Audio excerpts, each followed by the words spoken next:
Oke ya, jadi kita ketemu lagi di mata kuliah pengantar biokimia. Jadi untuk sistematika perkuliahan kita masih sama nak ya, masih daring, aturannya tetap sama karena kemarin kamu pernah ketemu dengan saya. Kurang lebih begitulah cara kuliah dengan saya ya. Aturannya tetap sama sesuai dengan aturan yang ditentukan oleh pendidikan perguruan tinggi dari Kota Palembang. Slide saya bisa dilihat? Bisa Bu. Oke ya. Jadi untuk mata kuliah biokimia ini sebenarnya salah satu mata kuliah yang sangat berhubungan erat dengan biologi ya. Jadi nanti ini ada praktikumnya juga ya. Nah ini untuk praktikum nanti silakan Anda konfirmasi ke laboratorium kapan jatah untuk biokimia praktikum ya.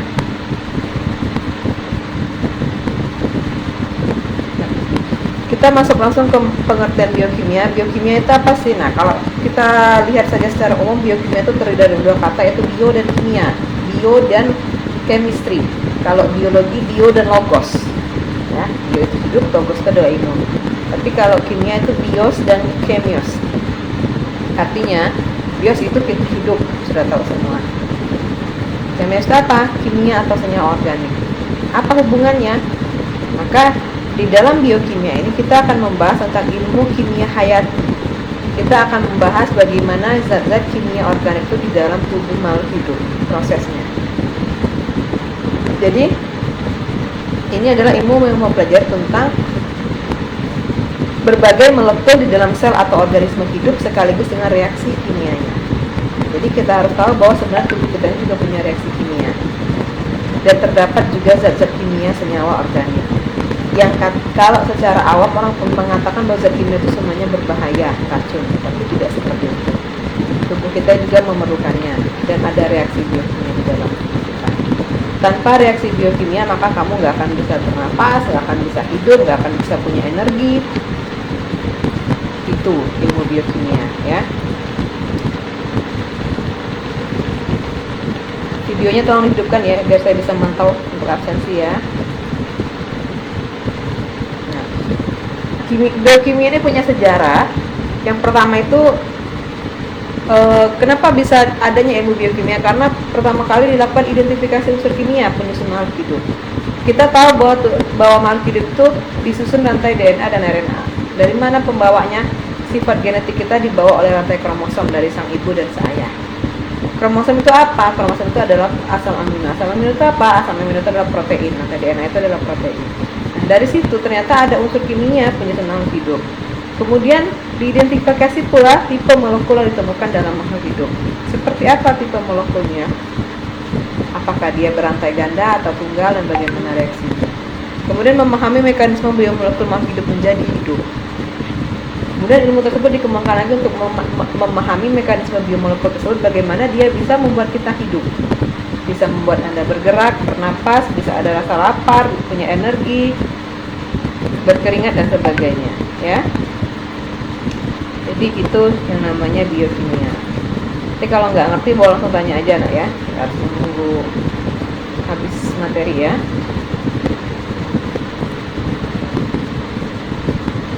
Nah maka tujuan dari biokimia ini adalah menguraikan semua proses kimiawi pada sel.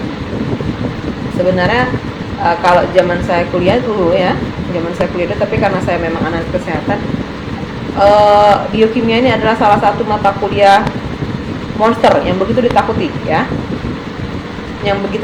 karena kita akan belajar siklus semuanya di sini ya.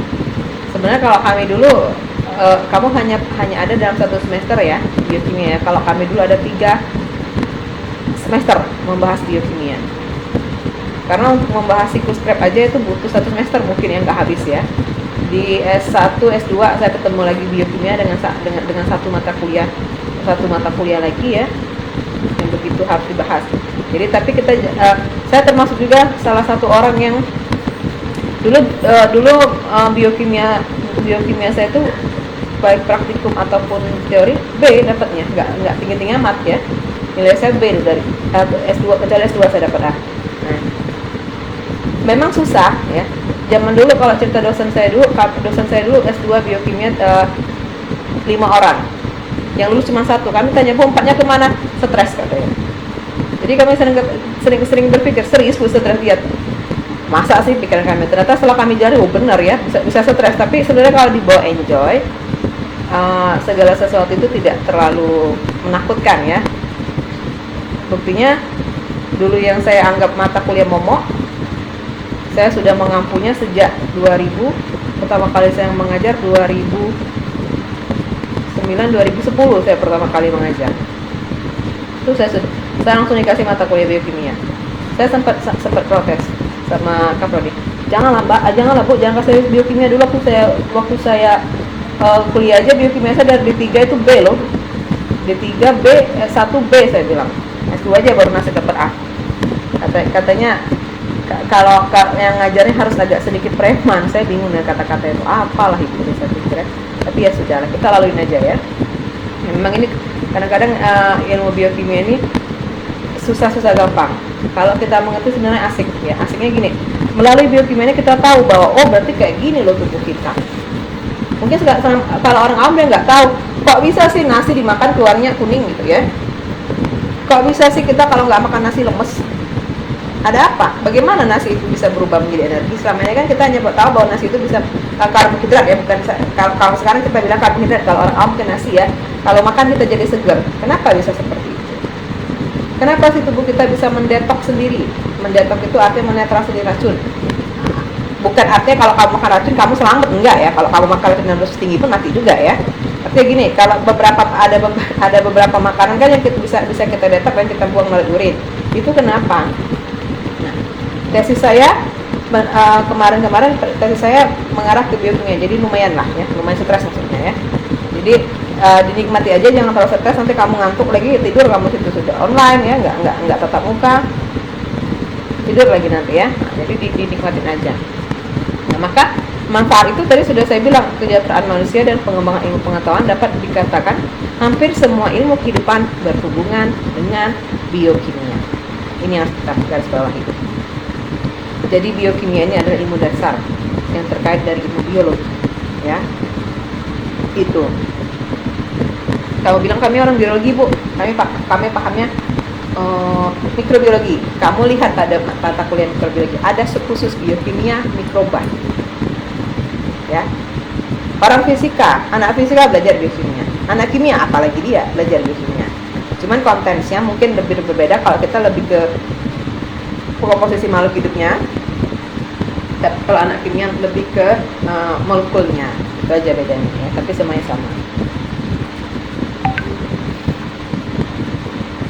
Nah, tadi saya sudah jelaskan cakupan ilmu biokimia.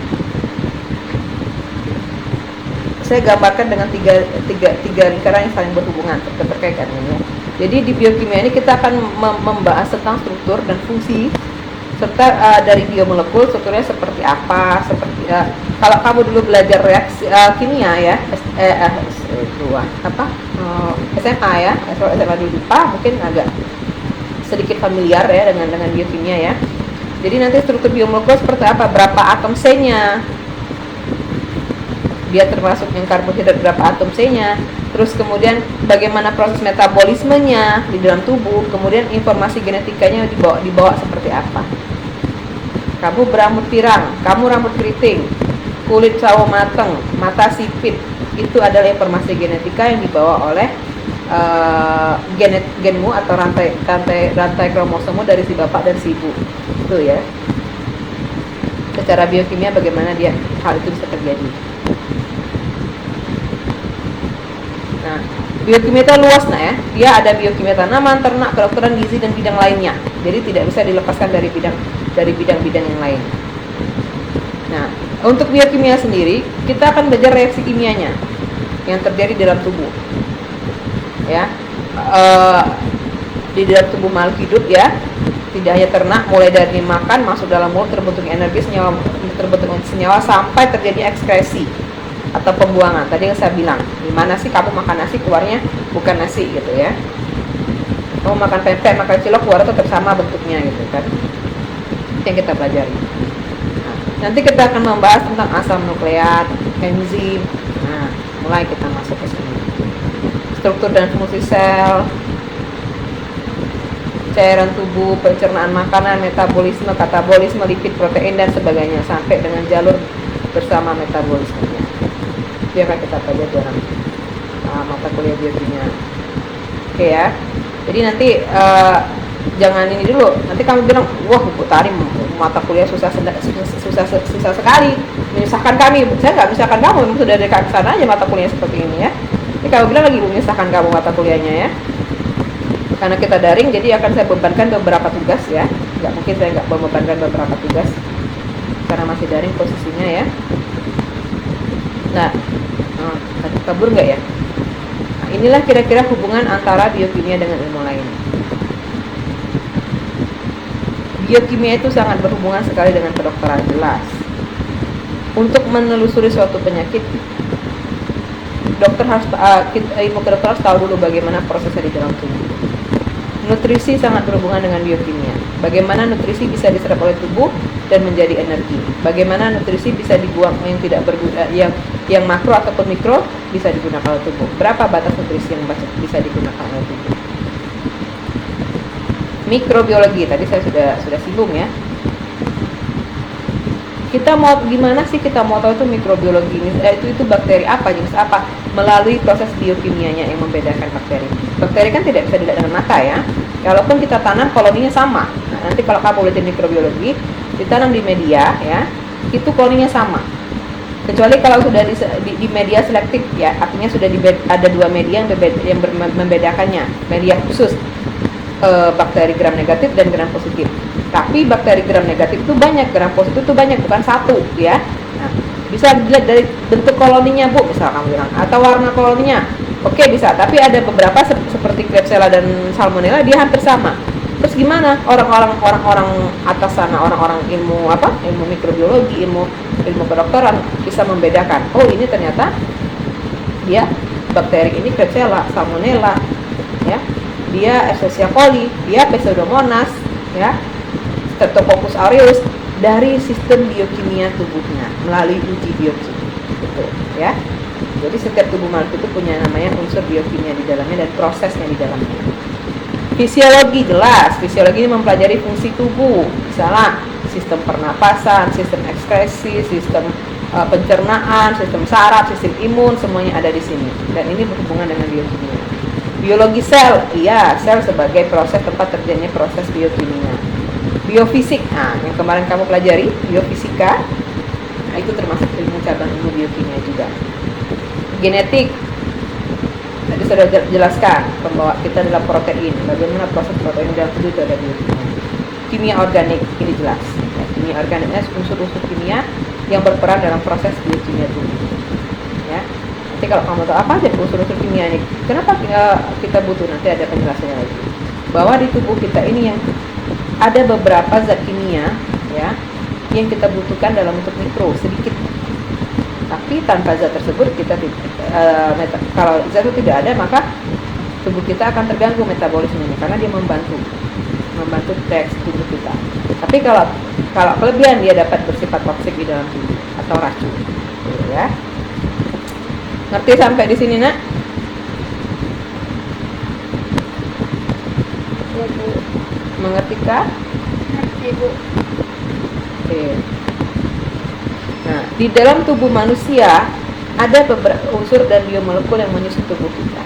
Jadi kalau tanya tubuh manusia tersusun atas apa? Daging, tulang, kulit, salah kalau kamu sekarang jawab seperti itu ya. Tapi kalau anak TK yang jawab seperti itu saya maklum ya. Tapi kalau Anda yang menjawab sekarang akan diketahukan orang, apalagi kalau orang tahu Anda sarjana biologi ya. Jadi di dalam tubuh manusia itu ada karbon, ada oksigen, ada hidrogen, nitrogen. Itu merupakan unsur utama tubuh manusia. Selain daripada itu ada kalium, kalsium, fosfor, natrium, klor, magnesium, besi, mangan, yodium, serta unsur lainnya memiliki makna biologis dan medis yang sangat penting. Kemudian tubuh kita itu ada air, DNA, RNA, protein, polisakarida, lipid itu ada lemak ya. Nah, yang merupakan biomolekul utama tubuh.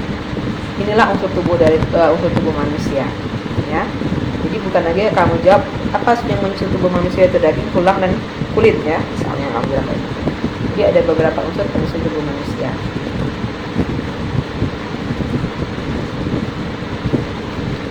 untuk persentasenya, sebagian besar tubuh manusia itu adalah air. Kita sangat membutuhkan air untuk hidup, ya. Karena air itu merupakan alat transport di tubuh kita.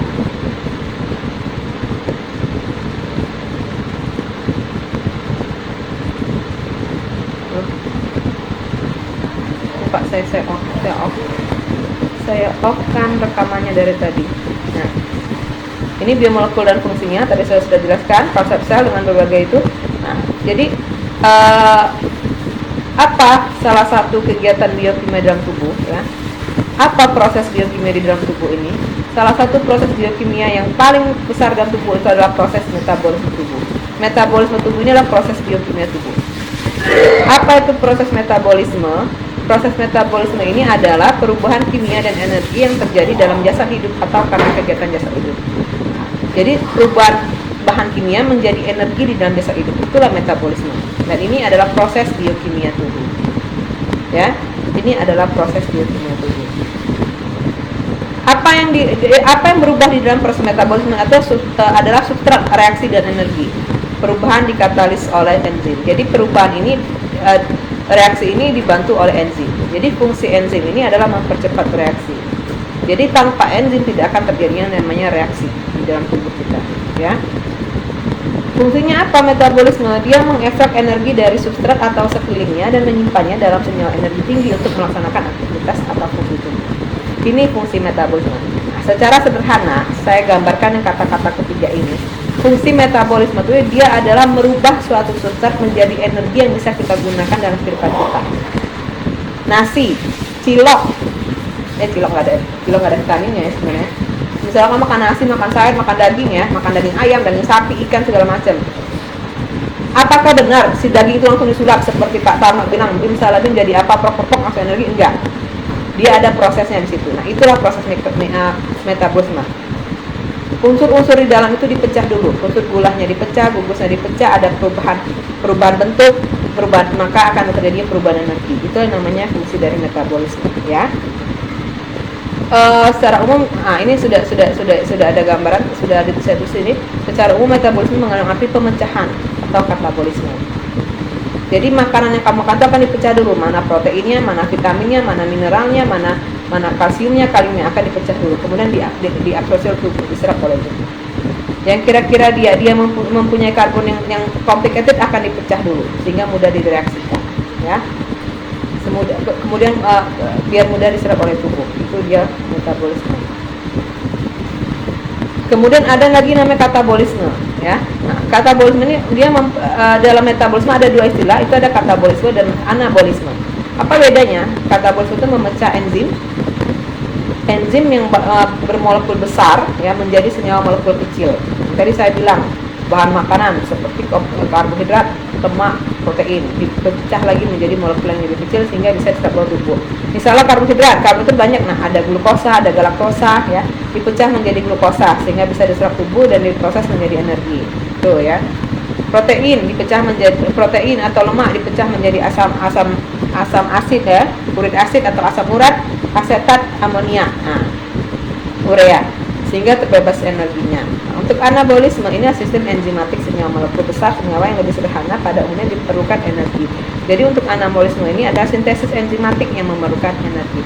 Itu beda katabolisme dan anabolisme dalam ilmu metabolisme. Ya. Kalian tanya sampai sini?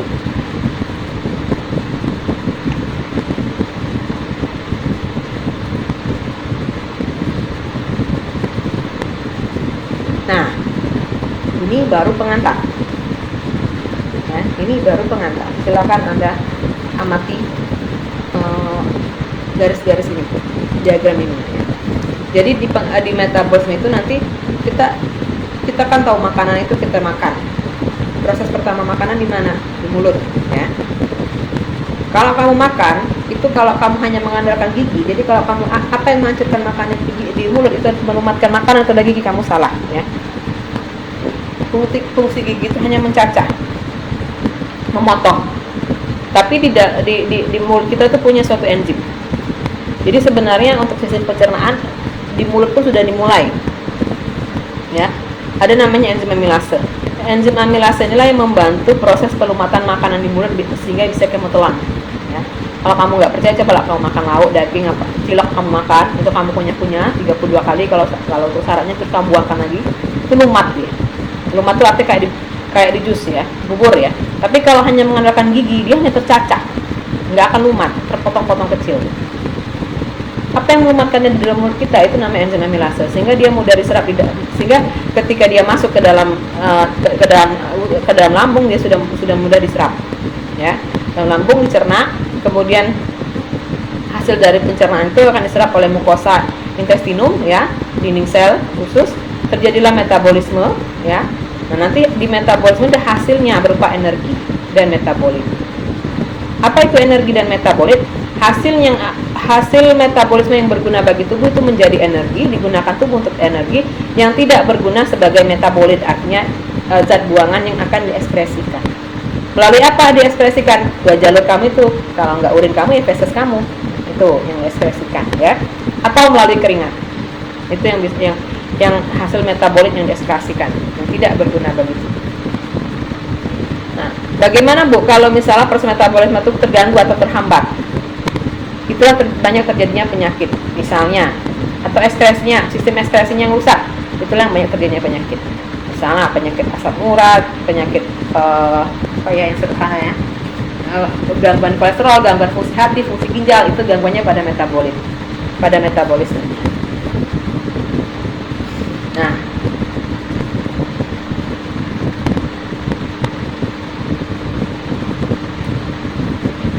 di sini Anda akan bertemu lagi dengan istilah ATP, ADP, NADPH, NADP. Ini siklus secara sederhana bagaimana karbohidrat, protein, dan lemak diabsorpsi oleh tubuh, masuk ke dalam tubuh. Ya. Kalau yang siklus beratnya itu namanya siklus Krebs. Ini saya ambil dan sederhana sebelum kita masuk nanti ya. Karbohidrat ini ada yang monosakarida, ada yang polisakarida, ada yang disakarida. Dia banyak protein. Dia masuk ya. Dia masuk ke dalam tubuh, ke sistem pencernaan, kemudian diabsorpsi. Proteinnya akan dipecah menjadi asam amino untuk dapat dikatabolisme. Sedangkan kalau karbohidrat bisa dipecah menjadi monosakarida ataupun terutama bentuk glukosa lainnya, polisakarida, disakarida, atau monosakarida. Sedangkan untuk lemak itu akan dipecah menjadi asam lemak dan gliserol. Kemudian terjadi proses katabolisme, kemudian berubah menjadi asetil CoA, masuk ke siklus asam sitrat, dia akan berubah menjadi energi. Nah, energi ini akan disimpan oleh tubuh yang digunakan untuk kalian melakukan setiap kegiatan. Ini secara sederhana ya. Nanti ada lagi siklusnya lagi. Untuk lintasan utama metabolisme karbohidrat, nah, ini ya. Ada pirufat, ada triofosfat, ada laktat, ada massa lemak, ada asetilgliserol, ada RNA, DNA. Ini adalah siklusnya. Kamu lihat dulu, kamu pandangin dulu ini, nanti pertemuan berikutnya akan saya bahas ke siklus yang lebih complicated lagi dari sini, lebih jelas lagi, lebih jalurnya akan lebih lengkap lagi ya. Jadi Anda akan ketemu lagi dengan kata siklus Krebs pada mata kuliah kita semester ini. Ini jalur metabolisme lemak. Dia siklus asam sitrat namanya. Semuanya asetil CoA ini akan terjadi siklus asam sitrat, kemudian dia akan membentuk kolesterol atau benda keton lainnya dan membentuk steroid. Asam lemak ini akan dibagi menjadi 3 ya, ada triacylglicerol, lemak atau asam lemak, dan asetil CoA. Asam lemak ini juga ada 2, nanti ada asam lemak jenuh dan asam lemak tak jenuh. Apa itu lemak jenuh dan lemak tak jenuh? Akan ada di jalur metabolisme lemak. Metabolisme protein. Luarnya apa dia? Berbentuk urea atau ureum.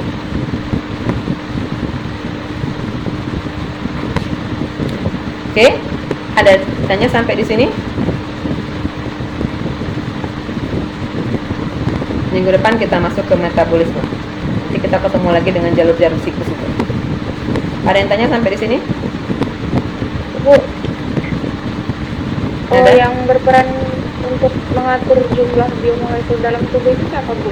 Berperan mengatur? Yang mengatur jumlah biomolekul yang dibutuhkan oleh tubuh. Biomolekul secara alami dia sudah ada dalam tubuh nak ya. Bukan biomolekul, artinya zat-zat kimia dalam tubuh ya. Molekul dalam tubuh ya.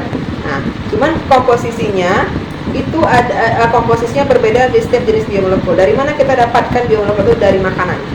Ya. Dari mana kita dapatkan biomolekul itu? Dari makanan. Biomolekul itu banyak ya. Ada protein, ada mineral, ada zat besi, ada vitamin. Vitamin itu ada vitamin yang larut dalam air dan vitamin larut dalam lemak. Itu semuanya kita dapatkan dari makanan.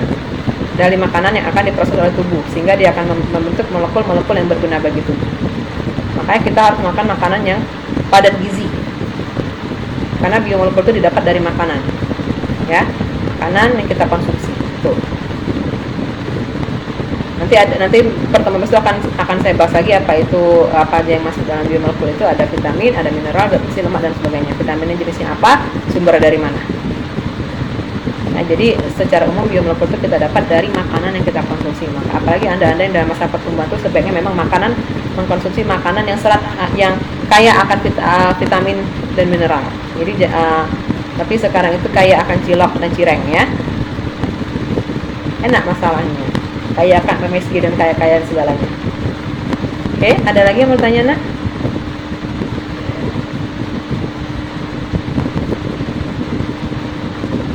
Kalau enggak, kita akhir dulu ya pertemuan hari ini. Nah, untuk minggu depan, Ya, Bu. minggu depan kamu masih praktikum? Ya, Bu. Oke, kalau nggak ada, saya akhir dulu ya. Terima kasih. Ada, Bu. Terima kasih. Assalamualaikum warahmatullahi wabarakatuh. Waalaikumsalam warahmatullahi wabarakatuh. warahmatullahi wabarakatuh. Putri, Andini.